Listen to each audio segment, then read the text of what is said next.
Bonjour tout le monde, bienvenue pour ce deuxième témoignage où je voulais récupérer quelques informations vous concernant par rapport à votre intérêt pour l'informatique, le parcours que vous avez éventuellement suivi et qu'est-ce qui vous a poussé, qu'est-ce qui vous a amené, donné l'envie, donné la motivation d'apprendre et de vous intéresser à l'informatique de manière générale et peut-être plus spécifiquement à des domaines précis, des domaines qui vous ont intéressé plus que d'autres. On va regarder pas mal de témoignages, il y en a eu beaucoup plus que le premier témoignage d'ailleurs, il y a eu énormément de réponses. Je vais vous en montrer en grande partie ceux qui ont été publiés publiquement sur les commentaires de la vidéo, de l'appel à témoins. Et j'ai reçu également pas mal de réponses sur Discord. Et pour la fin de la vidéo, je vous réserve un témoignage de 8 minutes. Voilà, j'ai même pas accéléré la vidéo pour faire plus court. Tant pis, on fera une vidéo de 4 heures. Vous allez rester ici 4 heures sans vous lever de votre chaise. Et c'est pas grave, parce que ce commentaire est incroyable. Il est issu d'une personne, vous savez, le pays, la France profonde finalement. Voilà, on l'a retrouvé, il était, il est là, il est vivant, et c'est incroyable. Voilà, c'est incroyable, teasing magnifique. Très bien. Alors, on va revenir un peu là-dessus rapidement sur les quelques commentaires. Donc commentaires que pour certains vous avez pu évidemment les lire puisqu'ils sont disponibles directement sur les commentaires. Je vais aller assez vite puisqu'on a des choses qui revenaient assez souvent. Et comme d'habitude, une fois qu'on aura fait un petit tour de quelques retours, on fera un petit point discussion de fin après le commentaire audio, parce qu'on terminera avec un commentaire audio pour la fin. Alors, ceci, ok, donc il y a quelqu'un qui nous... Alors je vais les faire dans l'ordre, vous voyez, il n'y en a pas non plus, hein, il n'y en a pas des centaines, donc on va passer très rapidement pour voir un petit peu ce qui revient. Donc je rappelle que le sujet, l'intérêt pour l'informatique, qu'est-ce qui a poussé les gens, voilà. Donc quelqu'un nous parle, le piratage des jeux vidéo, bon ok, bon après, voilà, ne faites pas ça chez vous, bien sûr, c'est illégal. On t'a mené à la programmation m'a amené à l'administration système pour bien faire tourner mes jeux et l'overclocking. L'administration système et l'overclocking m'ont amené à gérer des bécanes dans le secteur de la défense pour l'armée. Mais quelques années dans l'armée m'ont mené vers la cybersécurité, le pentesting, retour aux sources. Voilà, donc on a quelqu'un qui est passé vraiment de partout, hein, clairement, qui a fait un peu le tour. Donc comme ça, vous avez déjà un premier témoignage. Pour créer des jeux et être autonome et l'argent. Ok, donc on est toujours dans le cas des jeux vidéo, mais sur une autre activité. Watchdog et leur CTOS qui m'a donné envie de travailler dans la cybersécurité en gros. Donc là, a priori, quelqu'un dont l'intérêt est assez récent, hein, parce qu'on va dire que le Watchdog premier du nom n'est pas un jeu qui a 20-30 ans non plus. Donc c'est assez, pour le coup, assez récent. Créer mon système qui est un peu différent des autres systèmes et aussi des consoles, j'imagine. On peut pas nous mettre... il veut pas, allô. Des jeux, ouais, sûrement. Je suis là pour ce public, de toute façon c'est les délais. Oui, de toute façon oui, j'aurais du mal à le mettre anonyme puisqu'il est sur les commentaires. J'aimais bien les sciences, j'ai regardé pas mal de vulgarisation, je suis tombé sur des vidéos qui parlaient de l'informatique, des potentialités, des risques, des dangers, des techniques, etc. Ensuite je suis allé en prépa, j'ai appris les bases de Python et j'ai eu un pote passionné d'infos, ça m'a donné envie d'en apprendre plus. Ok, donc là on a carrément contact amical qui a créé cette envie-là, mais on reviendra un petit peu de toute façon sur les différents points. Je me suis intéressé car les possibilités de création paraissaient infinies. J'y crois encore, mais maintenant, je veux gagner ma vie avec cette capacité à créer, si possible, dans les jeux vidéo. Donc, on a les jeux vidéo qui reviennent assez souvent. C'est pour ça que je vous avais dit que vous allez voir, il y a des retours qui sont assez similaires sur beaucoup de points, et c'est ça qui était intéressant pour ce genre de témoignage. Depuis l'enfance, j'ai une fascination pour ces machines qui me paraissaient magiques, ce qui m'a poussé vers ce domaine pour mes études. Je suis actuellement en master conception logicielle avec toujours autant de passion. Très bien. En 2013, lorsque j'ai regardé le trailer de Watchdog, décidément, le premier, j'ai su à ce moment, j'étais en 5ème, que je voulais faire de la cybersécurité. Aujourd'hui, je suis en BTS SIO, système informatique aux organisations. L'informatique, les systèmes embarqués et la sécurité me passionnent. Je sais que c'est une passion dont je compte faire mon métier. Aujourd'hui, je participe souvent à des CTF, donc c'est Capture the Flag, pour ceux qui cherchent des challenges en gros. Rétro-ingénierie, je suis des cours sur NetAcad, la plateforme d'apprentissage de certification de Cisco. C'est toujours aussi passionnant. Ok, j'encourage toute personne à se lancer dans ce domaine, on apprend tous les jours, on ne s'ennuie jamais. Ok, tu as besoin, tu peux utiliser ce commentaire, c'est ce que nous venons de faire. Dans mon cas, un grand contributeur de la chaîne qui aide, dans mon cas, en plus qui porte le même prénom, donc voilà, c'est normal, voilà, les Jason, vous savez. Ok, bon alors. Dans mon cas, l'informatique ou la programmation n'a aucun lien avec mon emploi, j'ai toujours eu de l'intérêt pour l'informatique et la programmation. Au début, je me souviens avant de voir des vidéos sur le sujet, la programmation dans mon imaginaire, c'était quelque chose de plutôt mystérieux. Comme les vieux, vous savez, CF référence à Camelot. À part un peu de HTML vu en secondaire 2, équivalent chez vous de la 4ème, cela fait presque 17 ans déjà, c'était loin comme souvenir. Pour résumer, depuis 2-3 ans, ce qui a vraiment contribué à cette curiosité, c'est la découverte du monde GNU Linux début 2017. Depuis, j'en apprends toujours un peu plus et peut-être si l'avenir me pousse en ce sens, j'en ferai un métier. Donc là, on a quelqu'un voilà, qui, pour le coup, c'est vraiment de la passion, d'accord. C'est pas, il y a peut-être, voilà, il envisage peut-être d'en faire son métier, on reviendra là-dessus, mais vous voyez que c'est pas forcément le cas de tout le monde, d'accord. Il n'y a pas forcément une volonté de travailler dans le domaine pour s'intéresser à l'informatique. Et heureusement, parce que s'il fallait obligatoirement s'intéresser à un domaine pour en faire son métier plus tard, bon, ce serait un petit peu réducteur. Et encore heureux qu'on a le droit de s'intéresser à des choses sans que ça en devienne un métier. J'ai toujours aimé concevoir, créer, bricoler, donc là c'est LCR Learn Computer. J'ai eu un iPad durant mon enfance, j'ai commencé à jouer à des jeux Clash of Clans, je me suis orienté vers les jeux PC, Minecraft, et là j'ai commencé à vouloir faire des plugins, j'imagine. Sauf que je ne pouvais pas payer des développeurs, donc j'ai dû apprendre les bases en Java. Effectivement, soit on fait les choses soi-même et on apprend à le faire, soit on paye des gens pour le faire à notre place. Il n'y a pas 36 000 solutions dans ce genre de cas. Donc j'ai dû apprendre les bases en Java à 10 ans, c'était mes débuts dans la programmation, donc vous voyez quelqu'un qui a commencé assez tôt quand même. Ensuite j'ai continué les jeux vidéo comme j'aimais créer, j'avais fait une chaîne YouTube, j'ai voulu créer un site web, donc HTML, CSS, une année plus tard je suis rentré en troisième, j'ai adoré la technologie et cette année là j'ai fait de la programmation sur Scratch, j'ai adoré. Au lycée ça a continué avec Python, durant le confinement j'ai passé beaucoup de temps, donc ça c'est récent hein, derrière tes vidéos, jusqu'à créer un compte Instagram autour de ça, sympa, au moins ça fait au moins des choses à faire, ça occupe, c'est bien. Tu peux partager mon commentaire publiquement et même si ça t'intéresse, on pourrait se faire un vocal Discord pour en parler ensemble. On n'a pas eu l'occasion, mais effectivement, pourquoi pas. Je veux dire, on est de toute façon, vous savez, je fais des lives régulièrement, tout ça, je suis toujours ouvert à la discussion, même en dehors des vidéos qui peuvent être publiées. Donc n'hésitez pas à me contacter si besoin, si vous voulez discuter, tout simplement.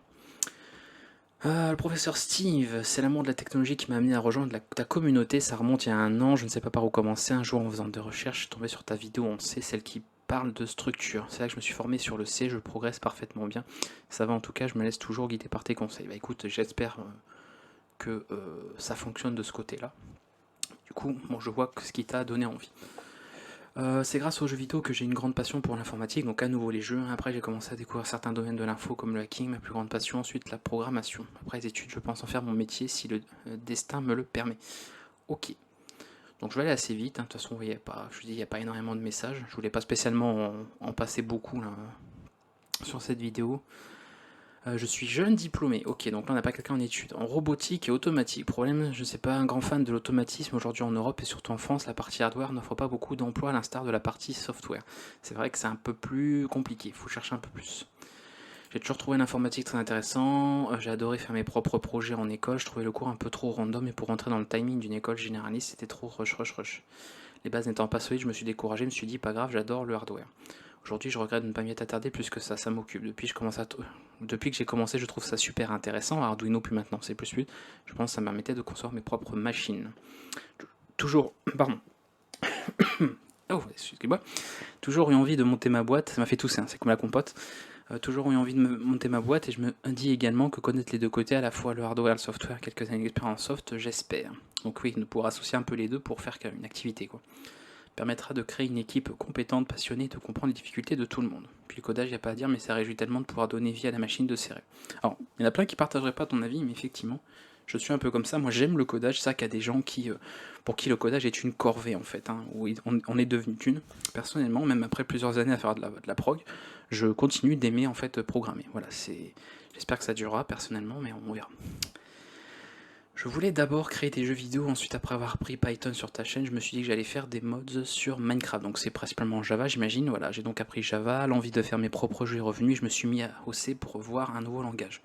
Maintenant j'apprends tous les langages que tu nous enseignes, tout ça pour dire que l'intérêt peut changer au cours de route et nous dicter le prochain langage qu'on apprendra. Voilà, après ça j'en reparlerai, parce que je donnerai un petit conseil là-dessus, mais ok. Plus jeune, j'ai eu des amis qui bidouillaient pas mal, à l'époque tout cela me semblait bien obscur et hors de portée, personne n'avait pris la peine de m'expliquer quoi que ce soit, au contraire certains m'ont fait comprendre avec plus ou moins de subtilité que ce n'était pas fait pour moi. Ah, ça c'est très intéressant comme commentaire, comme retour, parce qu'effectivement, ouais, il y a souvent des choses comme ça. Ce n'est que bien des années après, on tombe en vacances sur un tout petit script en batch d'un faux virus qu'une passion est née chez moi pour le codage. En effet, ce petit bout de langage avait quelque chose d'esthétique, de simple, de logique. J'essaye de lire, pas lire trop lentement non plus, pour pas que ça fasse une vidéo de 15 heures. Depuis, je n'ai jamais lâché l'ordi et je compte reprendre mes études bientôt pour une licence info, alors que ça fait des années que je code. Il serait temps. D'ailleurs, je conseille ta chaîne à chaque nouveau que je croise avec l'air bien expliquer parfaitement les bases. Bah, j'espère bien. Je fais de mon mieux en tout cas pour ça. Donc ça, je reviendrai là-dessus, parce que très intéressant comme commentaire, et vous verrez pourquoi. Moi j'ai commencé car j'étais passionné par le hacking, j'ai téléchargé Kali Linux pour suivre les tutoriels auxquels je ne comprenais rien, et c'est là que par hasard j'ai découvert Python qui était manipulé par certains formateurs, et c'est là que j'ai compris ce qu'était la programmation.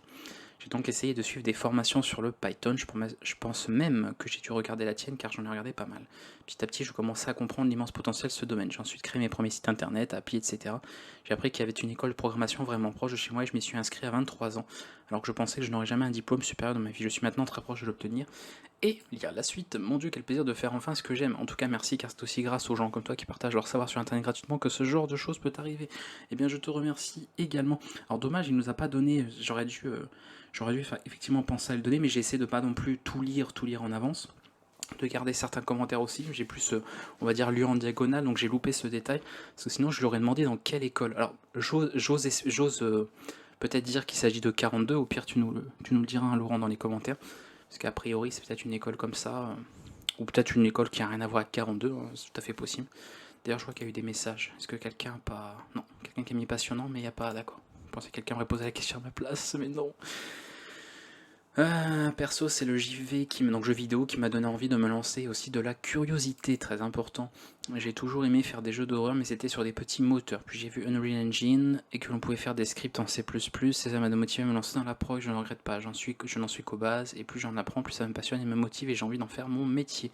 Ok, voilà. Donc voici un petit peu les commentaires laissés publiquement, donc ça vous pouvez les retrouver très facilement.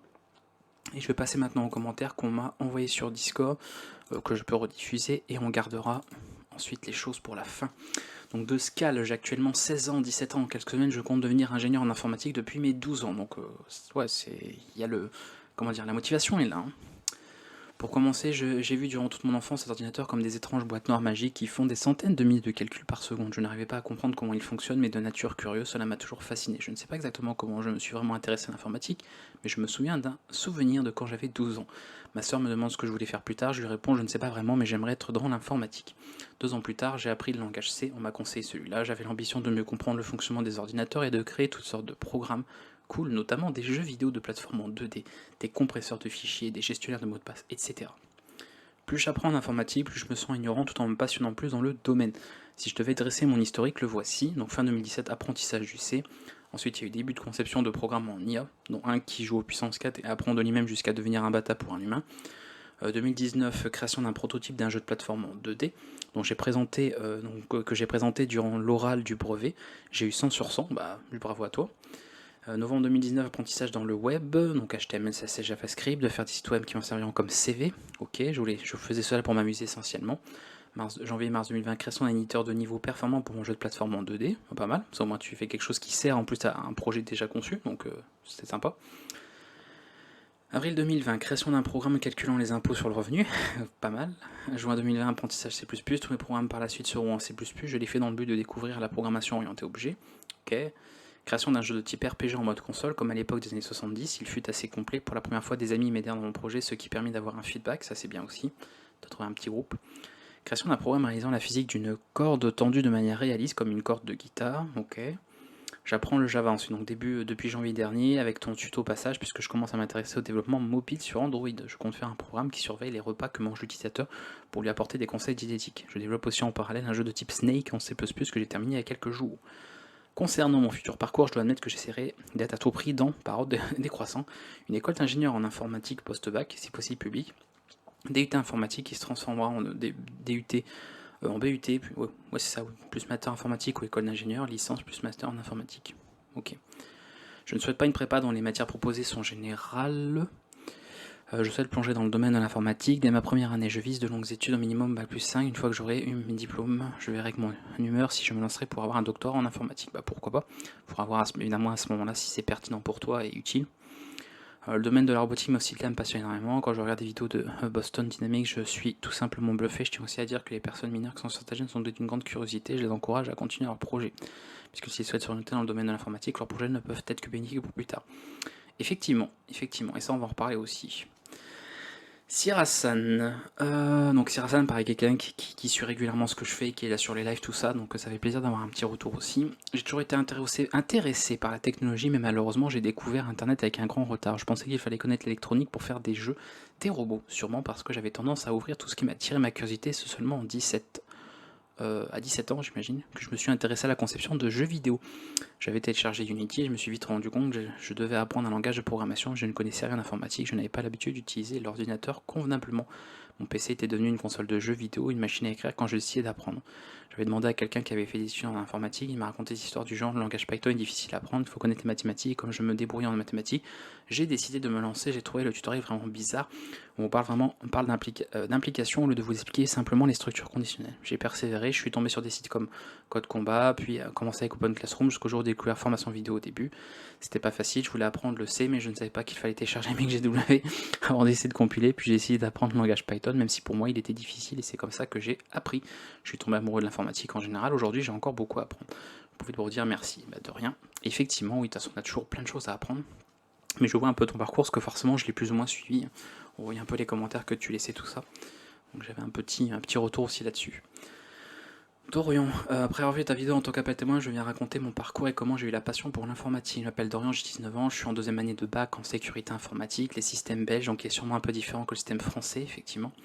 En fait, chez moi, c'est assez simple. Depuis tout petit, j'ai toujours été hyper intéressé par tous les petits gadgets. Dès que mes parents achetaient un tout nouveau truc électrique, ouais, que ce soit un téléphone, ordinateur, une tablette ou autre, je me sens obligé de chipoter à tout. J'espère que t'as pas trop trifouillé la voiture, parce que bon, ça craint un peu. Ah merde, il a enlevé les roues, bordel. Ah, il y a plus de frein là sur la voiture. Qu'est-ce que t'as foutu encore, Dorian?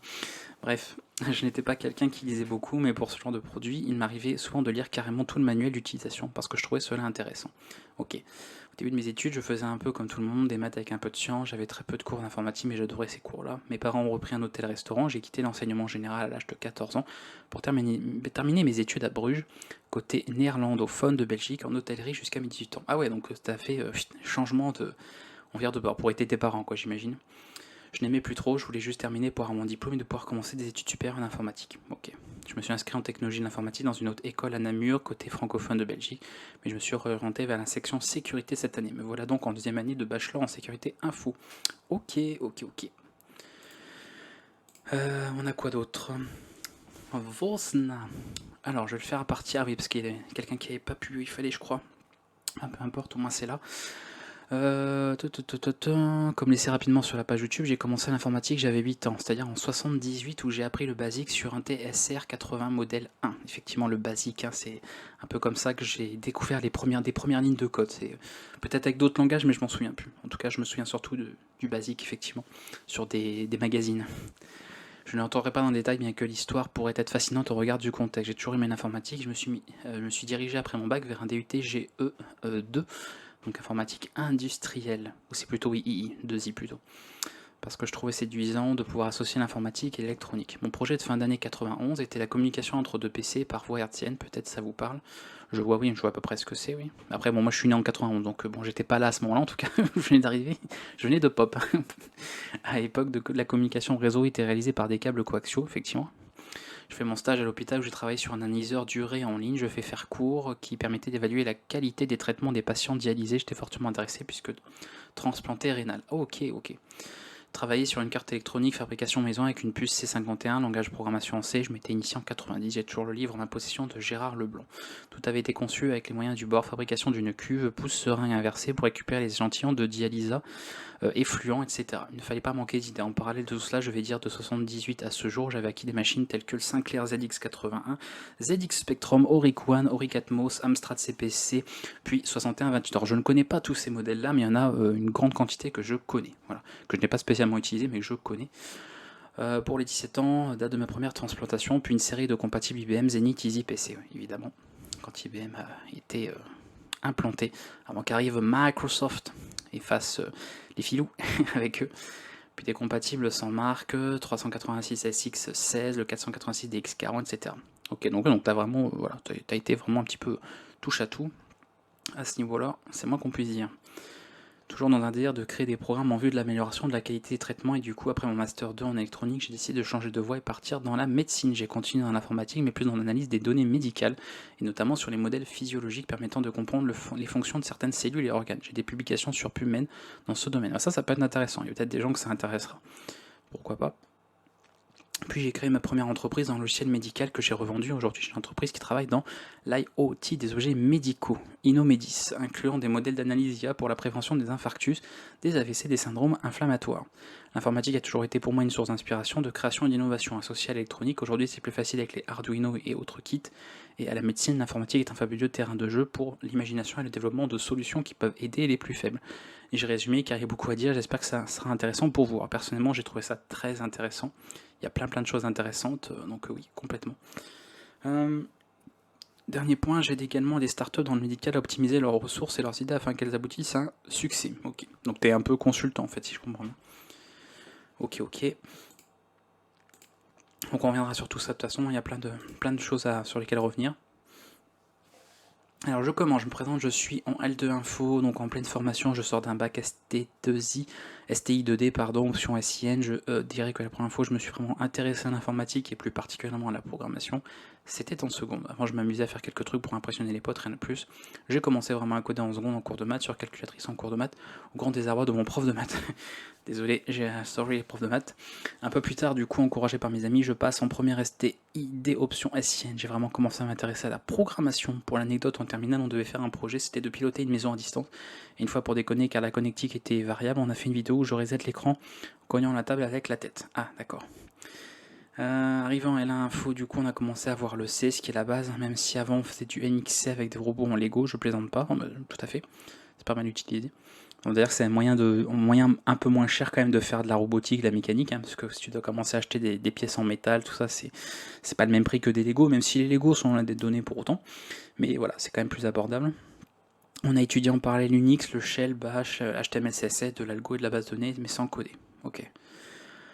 En L2, du coup, cette année, on voit des notions plus complexes de C, comme des queues, ok, donc des structures données, quoi, les armes, les matrices, etc. On voit du PHP, du SQL, deuxième semestre, donc actuellement, on fait un projet de jeu vidéo en SDL2, un jeu de tour par tour, c'est cool, mais chiant à faire. Je pense que ce projet est utile car beaucoup d'étudiants en info sont là, car ils veulent faire du dev de jeux vidéo, en tout cas travailler dans le jeu vidéo.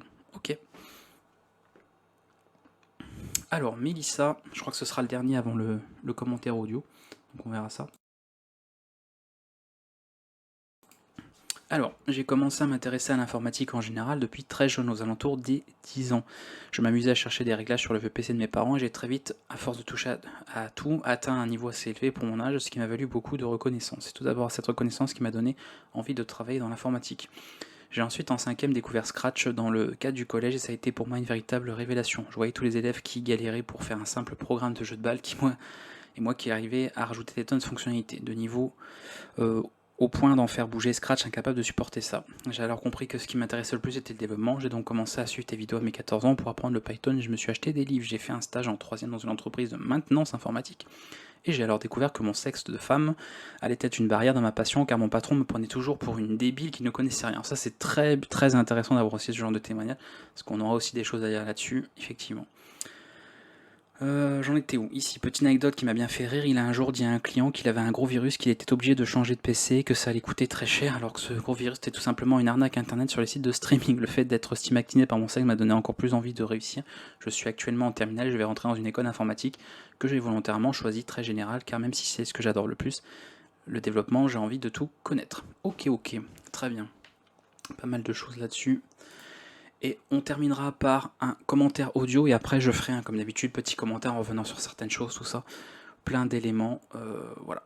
Alors on verra peut-être que pour les autres formats, je lirai certains commentaires et j'en discuterai au fur et à mesure pour éviter en fait de discuter de tout à la fin. Là, je préfère surtout vous dérouler un peu tous les retours que je vais vous donner et après en parler, puisque ce qui est surtout intéressant, c'est avant tout les retours des gens que ce que je vous raconte à la fin. Donc on verra un peu comment on fait pour les prochains témoignages. Ah, il en manque un, c'est vrai. Quelqu'un qui avait posté sur un canal Discord et j'ai récupéré son message que c'est dans un fichier, c'est de Aquila. J'ai fait un baccalauréat scientifique, option sciences pour l'ingénieur. Dans la formation, on nous demande de réaliser un projet. Pendant ce projet, j'ai travaillé en autonomie. Pour le coup, j'ai travaillé sur une carte mini, ouais, un Arduino quoi. Ce travail en autonomie était vraiment génial, chercher des informations sur les composants électroniques pour réaliser le projet, travailler avec un groupe, c'est quelque chose de très motivant. J'ai ensuite fait une licence en sciences de l'ingénieur, j'ai découvert de nombreuses choses en électronique, que ce soit l'analogie ou le numérique, la télécommunication, la programmation dans divers langages. C'est un monde riche et qui a de l'avenir. Aujourd'hui, je sais que le développement et l'automatisation de systèmes... je suis pour le développement et l'automatisation de systèmes. Je veux en apprendre davantage pour réaliser des systèmes autonomes car c'est quelque chose de fascinant à travailler. Aujourd'hui, je suis en première année en formation d'ingénieur en instrumentalisation, j'imagine, de systèmes embarqués, et génie biomédical. Je suis vraiment dans mon monde, on réunit tous ces domaines dans de multiples domaines pour élargir notre champ d'application, on travaille sur des projets, on construit un robot, c'est vraiment cool. Ok. La programmation tout au long de ma formation a été et sera quelque chose d'indispensable. Notre carte programmable, notre microcontrôleur, entre autres dispositifs, ne sont pas grand-chose dans un système complexe sans un programme pour diriger le tout. Je passe plein de choses parce que ça fait pas mal d'écrire beaucoup sur un clavier quand tu es allongé sur ton lit. Dans l'idée globale, la motivation, c'est la découverte de toutes ces choses qui composent des objets du quotidien et ceux du futur. C'est l'association des connaissances, c'est aussi surtout la projection de pouvoir participer à améliorer l'industrie, le quotidien des ménages et notre santé. Ok. Très bien pour le petit message. Et mesdames et messieurs, pour terminer, donc ça va être un peu long, je vous avais dit que cette vidéo sera un peu longue, mais on s'en fiche après tout, hein. C'est une vidéo, vous pouvez la regarder quand vous voulez, autant que vous voulez, la mettre sur pause si vous avez un imprévu. Et voici, pour terminer, le grand, le retour, le vrai.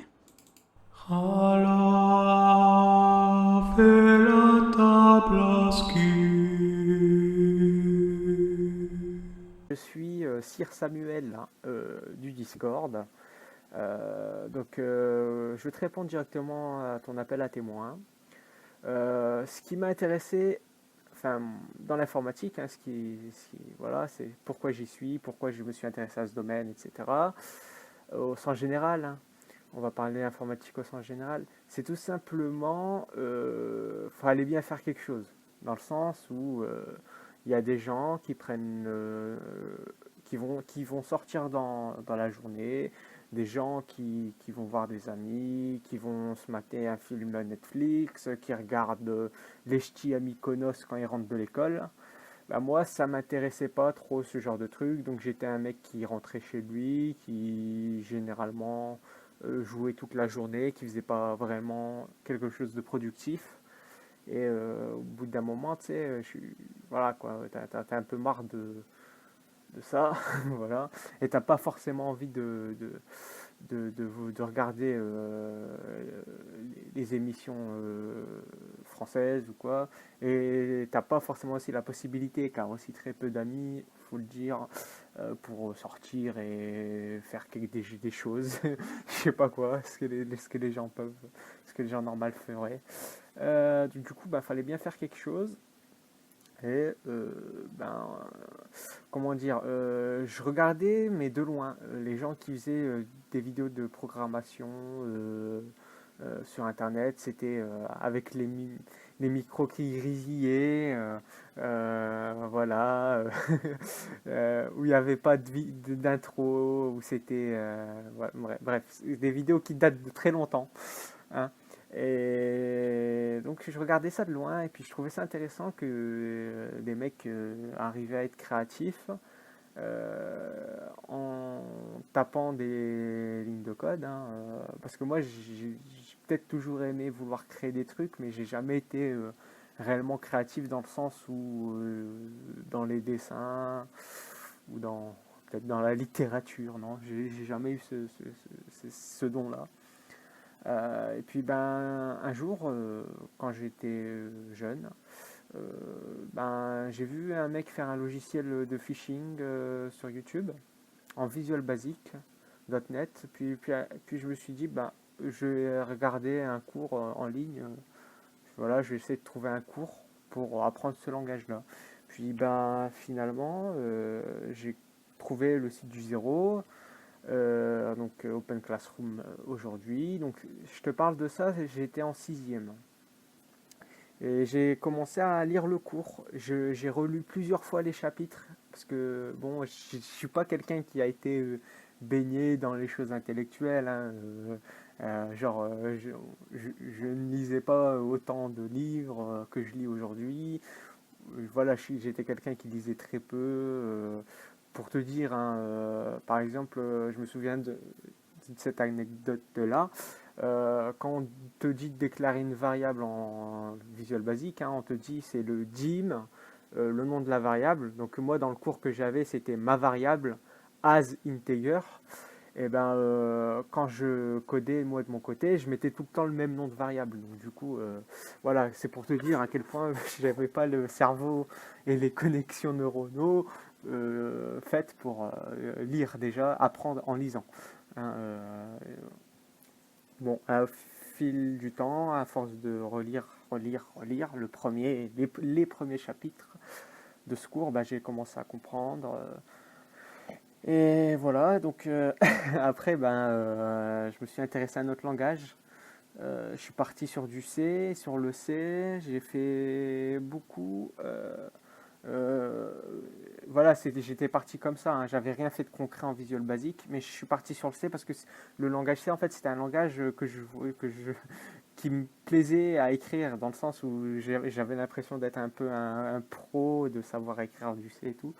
Et ben, après, ben, en faisant du C, ben, j'ai continué, j'ai plutôt bien compris les premières notions, puis ensuite c'est passé tout seul. Ah, bien sûr, comprendre les notions, ça ne veut pas dire savoir les appliquer. Et du coup, j'ai passé pendant mon lycée quasi à écrire du code en C, du style int array, avoir un tableau qui contiendrait que des entiers, etc. Faire plein de trucs comme ça. Euh, Quand j'avais des cours de maths, par exemple, par exemple, voilà, pour les vecteurs, j'apprenais mes formules de vecteurs en les recodant, tu vois, en faisant une petite bibliothèque C qui s'appellerait MyVector ou Vector ou je sais pas quoi, et qui me les, où je recodais tout ça. Pareil pour les nombres complexes, parce que voilà, j'avais refait ça aussi. Tableau aussi, les tableaux à taille variable, j'avais fait ça aussi à l'époque. Puis bon, bien sûr, tous les petits projets qu'on fait hein, quand on suit ce genre de cours, hein, t'as le plus, le moins, le plus ou moins, t'as le pendu, t'as le quoi, t'as le pendu, il y a quoi d'autre ouais, bah je crois, oui, ouais, bah t'as le pendu, c'est ce que j'avais fait en premier projet. Puis après, ben, au fur et à mesure, tu vois, tu expérimentes et tout. Et puis j'avais découvert qu'on pouvait, je me suis dit, ben, je vais essayer les tableaux aussi, ben, on va essayer de trouver, enfin, de faire un jeu en ASCII. Puis j'ai fait un petit Snake en console, mais qui était enfin, qui est pas buggé, mais c'est que, comment dire, ça clignotait parce que le temps que ça réaffiche tout caractère par caractère, tu vois, il clignotait. Et puis après, ben, tu passes à la 2D, etc. Donc tu évolues comme ça petit à petit, hein. Et en fait, tu as un intérêt à, voilà, à apprendre pour toi. Euh, pour passer le temps, généralement. Tu apprends pour passer le temps. Puis ensuite, bah, tu découvres d'autres domaines. Voilà, après, maintenant, bon, je m'intéresse à l'infographie 3D et à Qt. Donc, bon, c'est en C++, bien sûr, j'ai bifurqué d'autres langages, hein. Je suis passé maintenant plus à C++ en ce moment. Et peut-être là, peut-être je vais revenir sur Python parce que là, je suis en train de m'intéresser au cours du Bitcoin et à la finance, tu vois. Donc, du coup, je m'intéresse à plein de trucs en même temps et qu'il y a une application aussi en info et tout. Donc, voilà quoi. Bah, par exemple, un truc que je pourrais faire là, en ce moment, c'est que bon, en ce moment, je m'intéresse beaucoup à la finance, à l'analyse technique, au trading, et donc bah, pourquoi pas à faire du Python, même je connais déjà le langage, hein, bien sûr, hein. Dis-toi, il y a un pont qui s'est passé, il y a comme les années qui sont passées entre la sixième et le lycée, et là actuellement, hein, j'ai 20 ans, en sixième j'avais je sais pas quel âge, peut-être 14 ans je crois, et voilà, donc Brian me dit là que je vais voilà, commencer à apprendre les bibliothèques Panda, NumPy pour Python et Quantopian, Data Reader, et puis je vais me mettre à apprendre à vouloir faire un petit logiciel qui me permet rien, ne serait-ce qu'afficher un graphique boursier, puis avec les indicateurs connus. Bref, voilà. MACD, RSI, si tu veux les noms, voilà. Et la moyenne mobile. Voilà, rien que ça, voilà, c'est des petits, plus t'avances, plus t'apprends dans ta vie. Et bon, après aussi, l'intérêt, c'est aussi de pouvoir en faire mon métier. Euh, Voilà, donc pourquoi pas en vivre? Donc ça, c'est plutôt les études que je fais en ce moment qui vont me donner accès au travail, au Saint Graal, le fameux diplôme pour travailler. Donc voilà. Mais sinon, voilà, franchement, pour résumer, mon intérêt, c'était qu'il fallait bien faire quelque chose de sa vie.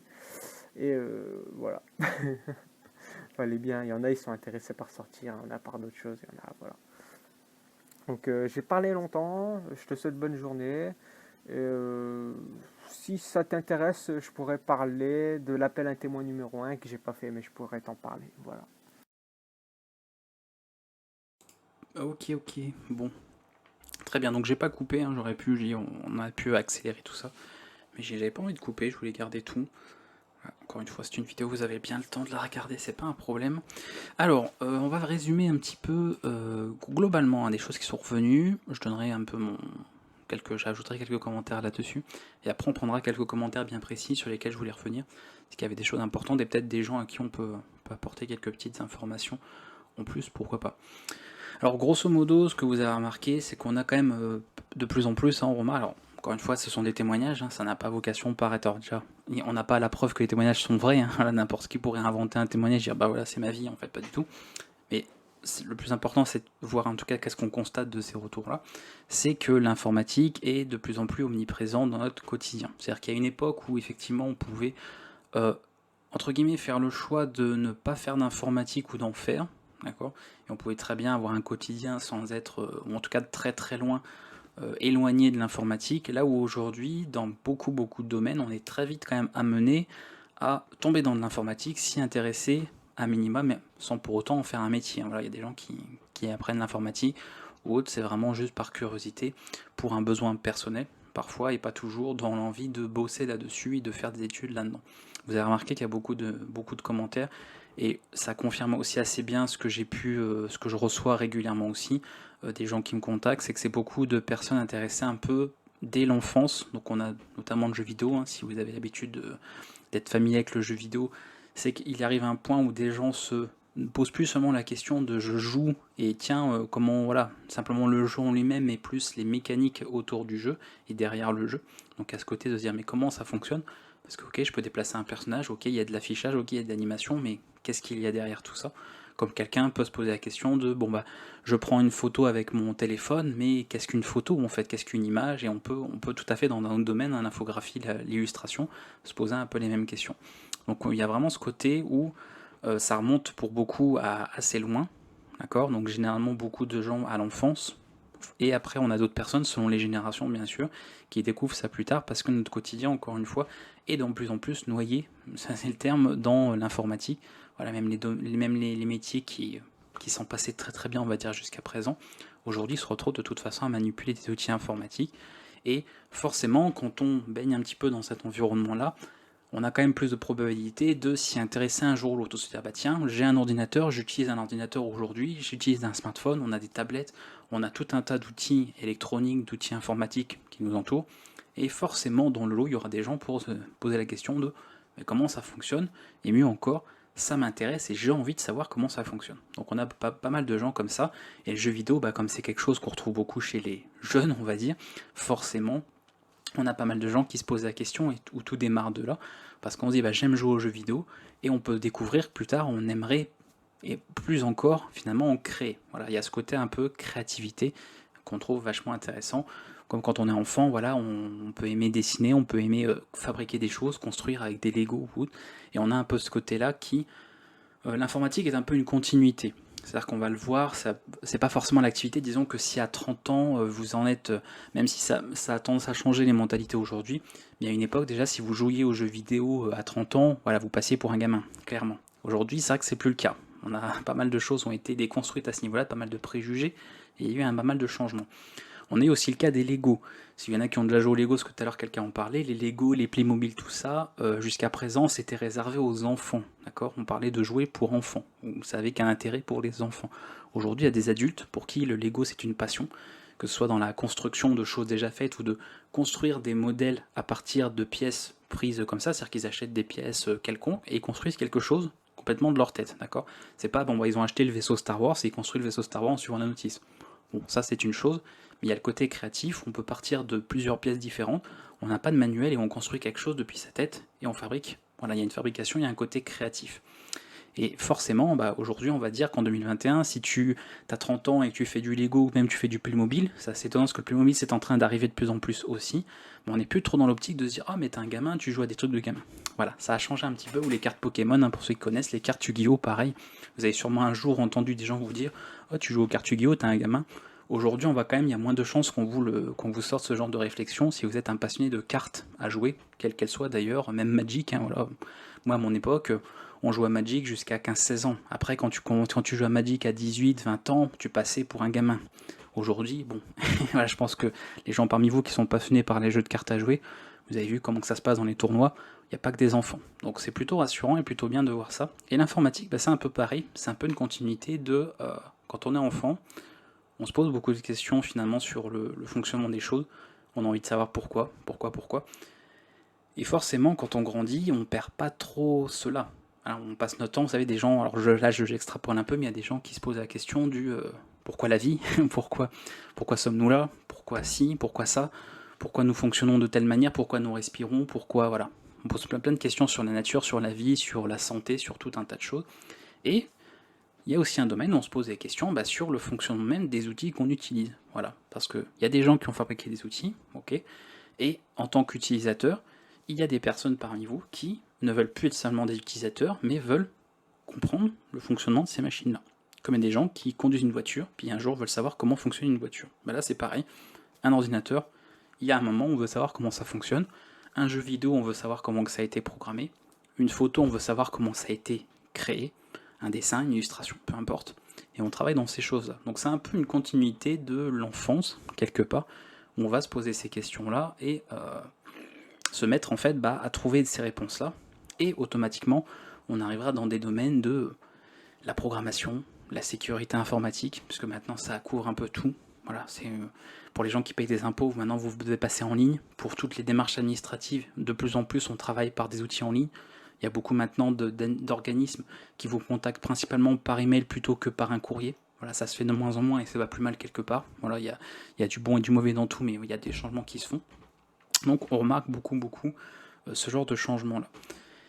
Et du coup, on a vraiment ce contraste. On a les gens qui, depuis l'enfance, se sont intéressés à ça, donc ont commencé assez tôt et ça leur permet aujourd'hui de faire pas mal de choses. Et on a des gens qui, en cours de route, ont vu peut-être leur environnement changer et se retrouvent et essaient peut-être de rattraper un retard ou de comprendre un petit peu l'environnement dans lequel ils vivent aujourd'hui, et donc finissent par s'intéresser à l'informatique, la programmation, et se découvrir des passions. Ça peut arriver, il y a des gens qui étaient dans d'autres métiers, qui se retrouvent à faire de l'informatique, alors que c'était pas du tout une vocation au départ. C'est vraiment quelque chose d'assez nouveau.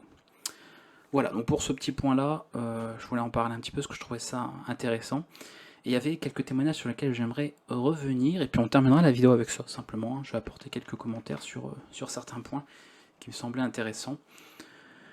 Qu'est-ce qu'il y avait? Il y a des points que je voulais relever, donc on va refaire le tour un peu. Donc beaucoup cette création, etc. Les jeux vidéo, bon ça c'est ce que je vous parlais. Le côté voilà, mystérieux, vous voyez, c'est toujours un peu le même côté où les gens se disent bah tiens, comment ça fonctionne. Et personnellement, je vous en ai déjà parlé, hein, c'est ça aussi qui m'a poussé moi à m'intéresser à l'informatique, ça a été le jeu vidéo. Et un peu tout ce qui en sortait, c'est-à-dire que pas seulement le jeu en lui-même, mais plus l'affichage, le fait d'animer des choses, de rendre vivantes des choses, de pouvoir les déplacer avec des outils matériels, d'accord.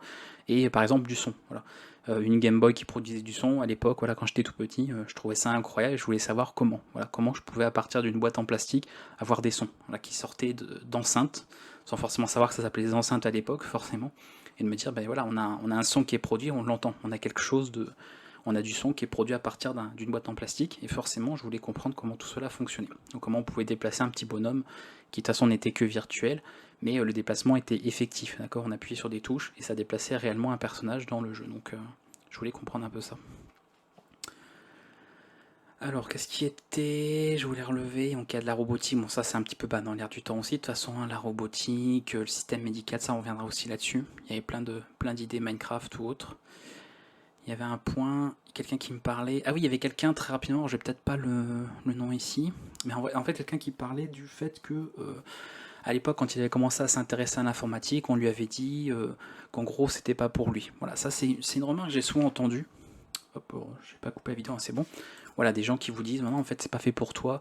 Et c'est un peu ce qu'on retrouve dans beaucoup de domaines. Il y a un certain, je sais pas si on peut appeler ça de l'égoïsme ou autre, mais une certaine fierté pour des personnes de, quand ils savent faire quelque chose, veulent les garder pour eux. Vous savez, voilà, c'est, ah, je sais, et j'ai pas forcément envie que tout le monde sache aussi. Donc je veux garder ça pour moi et par égoïste, c'est bah non, on n'a pas envie de partager, on n'a pas envie de transmettre et débrouillez-vous. Vous avez qu'à apprendre comme nous parce que très souvent aussi, ces gens se sont un peu débrouillés tout seuls. Et c'est beaucoup le cas dans le... Parce qu'on parlait de sécurité informatique, sur les débuts c'était un peu ça. Avant vous savez, le hacking, hein, si on emploie des termes un peu plus obscurs, ça se faisait sur des forums, ça se faisait sur des sites un peu douteux, avec malheureusement mélangé à des activités illégales aussi, donc ça n'aidait pas.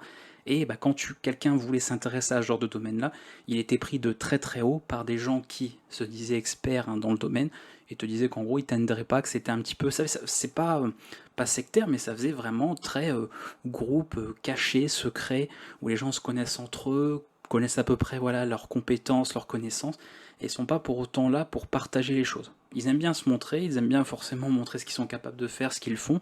Pour autant, à faire adhérer d'autres personnes, apprendre, enseigner, c'était pas trop ça. Maintenant, ça change quand même de plus en plus hein, avec l'outil internet, etc. On est de plus en plus maintenant dans le partage de l'information, dans l'échange, etc. Et c'est pas plus mal. Et il y a beaucoup ce côté où il y a une époque, effectivement, et ça peut encore exister, hein, il y a sûrement des endroits où c'est encore le cas, où bah, vous allez vouloir vous intéresser à un domaine, et on va, je sais pas, enfin, dès le début, vous avez encore rien commencé, et non, c'est pas pour toi, non, t'as pas le niveau, non, tu n'y arriveras pas, tout ça. On essaye de décourager les gens quand même de commencer, c'est un peu dommage. Donc je voulais souligner, parce que c'est vrai que c'est quelque chose qui revenait assez souvent, et c'est drôle de constater qu'il y a encore ce genre de remarques, en fait, des années après, quoi. Le web, bon ça évidemment, bah, le web, hein, oui, je pense qu'il n'y a pas besoin de vous faire un commentaire sur le fait que oui, maintenant il y a de plus en plus de sites web, de plus en plus d'activités qui tournent autour d'un site également. Hein. Avant on avait des commerces, bon bah c'était un commerce physique, maintenant bah, les commerces physiques ont un site web également, une application mobile ou ce genre de choses. Donc forcément, c'est des métiers qui sont très intéressants, où on recherche beaucoup de monde et il y a plein de monde pour postuler, parce que c'est assez abordable, assez accessible, et voilà. Qui n'a pas besoin aujourd'hui, quel commerce n'a pas besoin d'un site web aujourd'hui hein, pour avoir de la visibilité? Voilà, très peu. Donc forcément, il y a beaucoup plus de pertinence aujourd'hui d'avoir un site web qu'à une certaine époque, et donc beaucoup plus de gens pour s'y intéresser aussi. Tac, tac, tac. Alors ça, tout ça on avait vu, c'est pas là-dessus que je voulais revenir. Donc ça on en a parlé, ce sont les gens qui parlaient de jeux vidéo, ce qu'ils avaient intéressé. On remarque c'est aussi beaucoup de gens qui s'amusaient, qui avaient déjà la curiosité, hein. C'est des gens qui ont parlé de bidouiller du matériel, bidouiller les appareils que les parents achetaient, tout ça. Voilà, on commence à la maison, on commence à trifouiller une console, un ordinateur, un lecteur, un truc comme ça, et puis hop, et on voit comment un peu ça marche, puis après, bah, quand il y a eu Internet, on a pu commencer à faire des recherches, peut-être certains ont eu accès à des médiathèques, donc ont pu trouver des... Il y en a qui parlaient ouais, d'acheter des livres, de se renseigner, tout ça, de se documenter. Donc on trouve beaucoup de choses à ce niveau-là. Alors c'était pas là dans les témoignages, on va revenir ici, faire un peu le tour.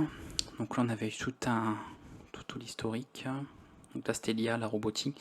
Donc là on avait quelqu'un, voilà, ça c'était assez intéressant aussi, ce qui avait, il y avait vraiment tout un historique, voilà, de quelqu'un qui a touché un petit peu à tout et qui était plus porté par quelque chose qui l'intéressait en fait. Voilà, c'est une fascination de ce qu'il disait depuis le plus jeune âge et qui aujourd'hui devient véritablement, on va dire, une perspective de carrière, puisque c'est vraiment là, pour le coup d'en faire son métier.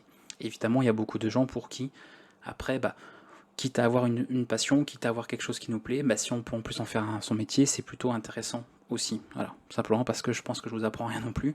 On a tous besoin à un moment donné hein, d'avoir un travail et de construire sa vie, d'avoir un salaire, tout ça. Donc, c'est pas plus mal si on peut trouver éventuellement comme travail quelque chose qui à la base était une passion, une vocation, pourquoi pas. Donc tout ça, bah ça va, c'était ça, c'était Sir Hassan mais qui disait ça, effectivement. La personne lui disait, je crois... Non, c'était pas lui, c'était quelqu'un d'autre qui parlait. Donc ça, il avait fait le tour. Dorian, ça j'en avais parlé un petit peu. Voilà, c'était la personne qui parlait de tout le matériel qu'il avait, qui lisait les manuels d'utilisation, tout ça. Ça paraît de ses parents. Donc c'est ce que je viens de vous dire. Voilà, donc là on avait la personne qui était très intéressant, qui mettait carrément en place avait une entreprise qui travaillait dans les objets médicaux, si j'ai bien compris. Donc elle a fait un peu le tour, donc là bon j'imagine que la personne n'a pas 14 ans, hein. Il y a quand même un vécu déjà là. On a un historique qui remonte à assez loin, vous voyez les années 80, années 70, années 80, sur un ensemble de pas mal de choses, hein, pas mal d'outils qui ont été entre ses mains, sur lesquels il s'est intéressé, sur lesquels il a travaillé, et qui l'ont mené aujourd'hui à la médecine. Voilà. Parce qu'encore une fois, bah, on a de l'informatique partout. Donc vous pouvez être informaticien ne voulait déjà pas forcément dire grand chose à l'époque, mais encore moins aujourd'hui, parce que tu peux être informaticien dans tellement de domaines différents, que ça peut tout vouloir dire et voilà, rien vouloir dire. D'ailleurs, il y avait des gens qui me posaient encore la question de qu'est-ce que je devrais apprendre pour faire de la sécurité informatique. Et je leur réponds très souvent, bah, tout et n'importe quoi en fait. Parce qu'encore une fois, la sécurité doit faire, à mon sens, partie intégrante de tout système informatique. C'est-à-dire concevoir des systèmes informatiques sans penser à la sécurité, bah c'est voilà, c'est prendre des risques pas possibles. Hein. Imaginez, je dis bon bah je développe une application, quelle qu'elle soit, un bancaire pour des patients, ou même une application pas spécialement à risque, mais bon la sécurité on s'en fout. Bah non en fait non, vous pouvez pas, vous pouvez plus en fait vous dire je fais une application et on s'occupera de la sécurité après. C'est d'ailleurs une très mauvaise manière je trouve de travailler. Ça fait partie intégrante. Voilà, la sécurité n'est pas à part, n'est pas distincte, ne vient pas après. Elle fait partie intégrante d'une conception, du développement d'un système.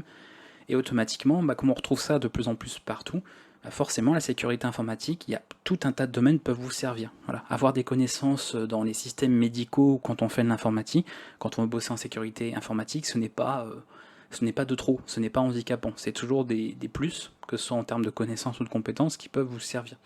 Donc les gens qui se posent la question de je veux faire de la sécu, mais qu'est-ce qui peut être intéressant à apprendre? Bah tout en fait, voilà tout. Après évidemment, vous pouvez pas tout savoir et tout apprendre, donc c'est à vous de vous orienter sur des domaines bien spécifiques, bien précis, en fonction de ce sur quoi vous voulez vous orienter, qu'est-ce qui vous intéresse. Voilà. Il y a sécurité informatique dans le secteur médical, il y a dans le secteur, il y a l'aviation, il y a dans le secteur du vidéo, il y a dans le secteur du web, il y a dans les cryptos, il y a tout ça. Donc évidemment, si tu veux travailler sur la sécurité concernant les crypto-monnaies, t'as peut-être pas besoin de commencer à voir comment fonctionne un tracteur. Voilà, c'est peut-être pas forcément le plus pertinent. Pour autant, savoir comment fonctionne un tracteur ne peut que apporter des connaissances et des compétences supplémentaires pour quelqu'un qui bosse en sécurité informatique. Parce que les mecs qui bossent en agriculture travaillent sur des systèmes informatiques aujourd'hui. Et voilà, puis il y a toujours avoir des plus comme ça à savoir, donc ce n'est jamais perdu, ce n'est pas de l'information perdue. Voilà, il y a toujours un plus. C'est que du bonus. En vent, programmation, donc ça c'était un projet de pile. Ah et ça c'était pour quelqu'un qui était en pleine étude, donc ça c'était assez récent pour le coup, bossant dans les études. Donc c'est vrai que maintenant, ouais ça je voulais revenir aussi sur ce point rapidement, c'est que maintenant vous avez la chance d'avoir de l'informatique assez tôt maintenant, directement dans les études. C'est-à-dire que dans le collège on commence à vous faire travailler sur des applications pour faire commencer à aborder les premiers éléments de l'informatique si on veut. Et après, dans le lycée, on peut commencer à avoir des vrais langages, hein, Python, etc. Et puis travailler sur des applications un peu enfantines, on va dire.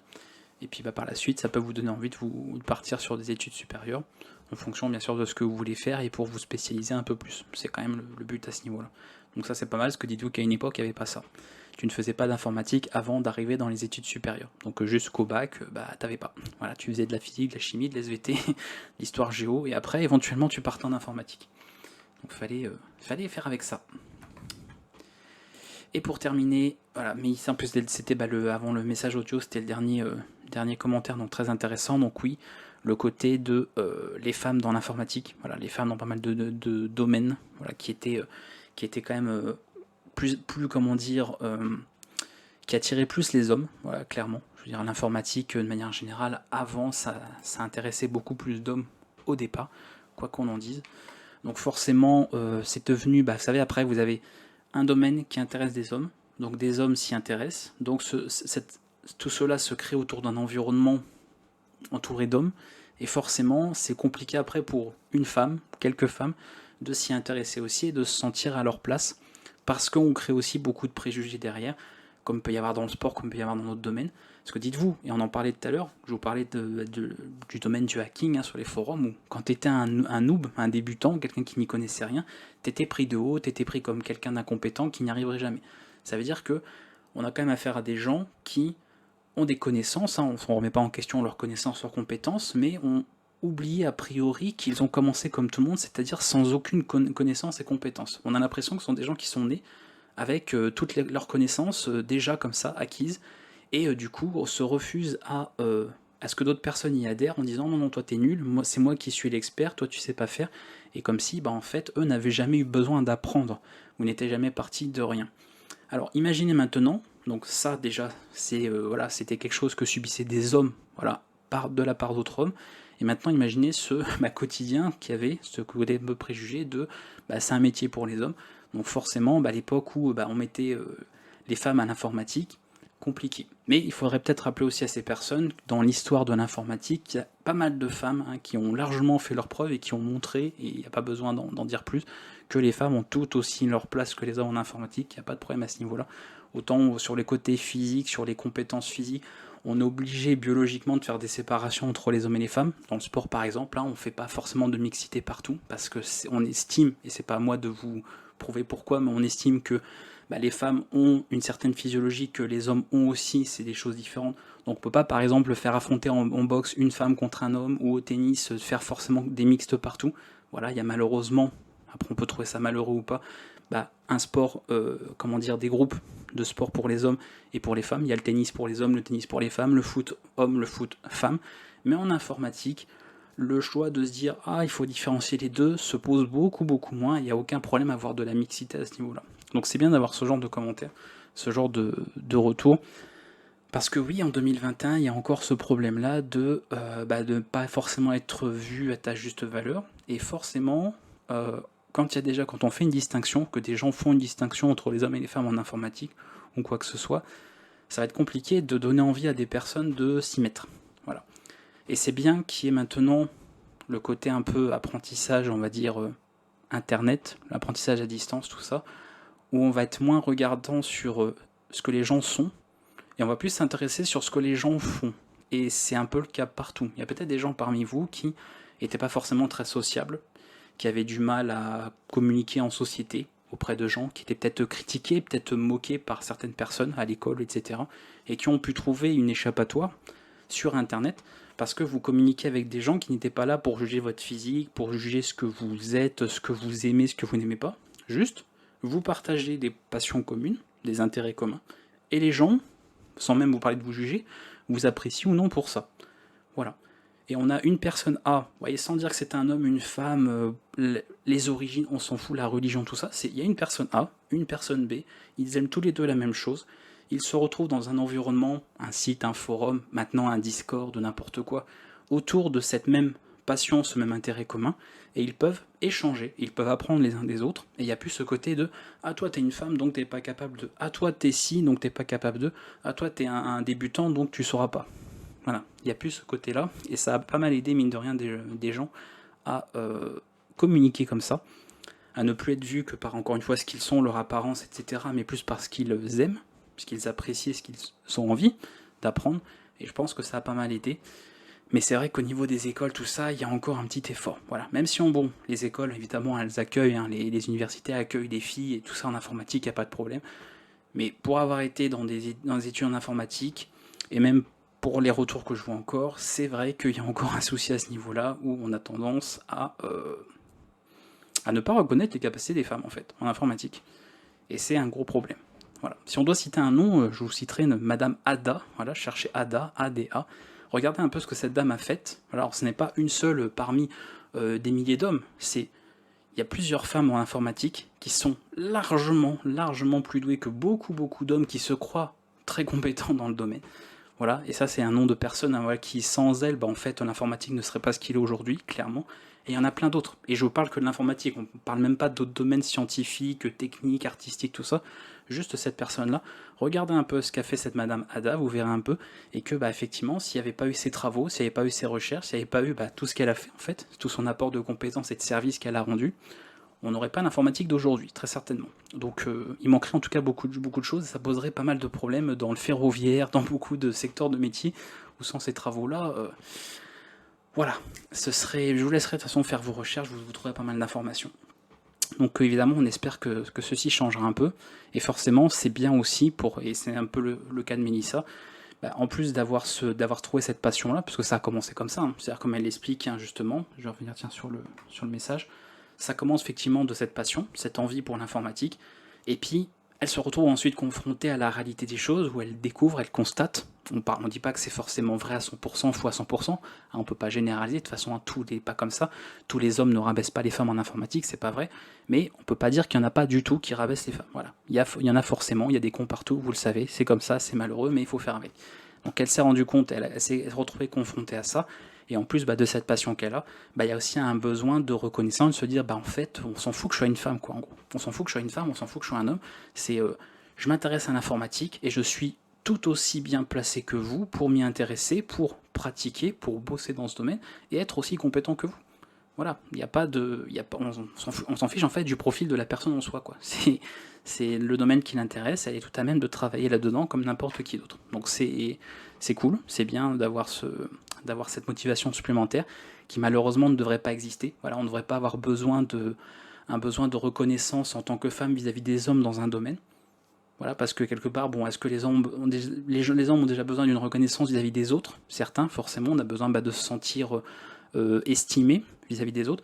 Mais en plus, quand on est une femme, même encore aujourd'hui, c'est compliqué parce qu'il y a ce côté de... Alors j'ai un...